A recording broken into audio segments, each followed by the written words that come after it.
when was the last time you were downtown? Probably 2000, probably a couple years ago, 2 or 3 years ago. Okay, yeah, you won't recognize what's going on downtown. It is um, a real transformation. Really? It's incredible. Investors have put in a lot of money. There's a lot of retail. There's a lot of new restaurants. There's a ton of new residential. This one of the city managers. I'm not sure what his title is. I think it's city manager, but I'm not sure. His name is Eric Woobser. He grew up in Westchester Estates with me. My sister used to babysit him. He's a very bright young guy. He went off to Michigan and got his master's in city planning and development. He was really instrumental in turning around Ohio City. He was the guy with the vision that really started that transformation project, and that's gone wonderfully.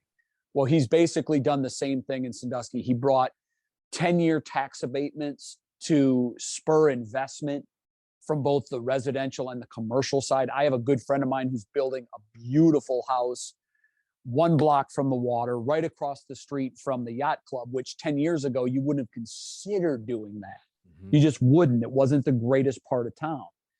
And now when you go downtown, the old Cook building, they wanted to try to renovate it and restore it to its original beauty. It's a gorgeous building, the architecture, but they'd found that through decades of neglect and water leaks, that it couldn't be renovated because the steel girders, which actually held the building up, had been rusting away for decades. So it was extremely dangerous. So the owner probably had to triple his outlay on the building because he couldn't renovate it. So you got a lot of folks in town that rightly so want to preserve that building. It's one of the most beautiful buildings in downtown. It was kind of the corner mark building right there on the corner of Columbus, and I'm not sure what the cross street is, but it's a beautiful building. And so instead he had to knock it down and build it up brand new. And he's building, it looks, the exterior is going to look like it did when it was raised in the early 1900s. Wow. So they really restored the architecture, the original beauty of the building. And it's going to have a mix of residential and commercial. Commercial will be on the first floor, some restaurants, some boutiques, some shops.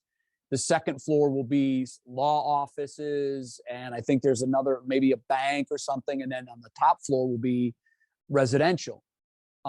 Beautiful new condos that will make up the third and maybe fourth floor. I can't remember if it's 3 or 4 stories, but it's beautiful. And we haven't been there through the cold weather here. So I'm anxious to see in the spring when we go back how much work has been done on it. But and that's just a part of it. All around downtown, you see new development, you see new businesses opening, you see there's a lot of foot traffic. Bowling Green a couple of years ago opened a new branch to their college, which they've also partnered with Cedar Point on. And it's a hospitality. It's basically for the hospitality students, the hospitality major. Well, what better place to put your school of hospitality? You've got Cedar Point, Kalahari, Sports Force Park, all of these places where these kids can do co-ops and internships. It's kind of like the epicenter of hospitality in the state of Ohio, if you think about it. So it's just a wonderful opportunity for the BG students to be exposed to the hospitality world. And, that now brings, I think the number is 600 or 800 students. I'm not sure, but that brings 800 students downtown that now need groceries and Subway and coffee shops and lunch places and dinner places. So that really has precipitated a lot of economic development in that area because you've got to serve all those students. So it's been really fun to watch. And I've only been back for 3 years, but it's been really fun to watch this sort of wildfire take place downtown where these businesses keep popping up. And, it's been tremendous for the area, and it's only going to continue to grow and get better.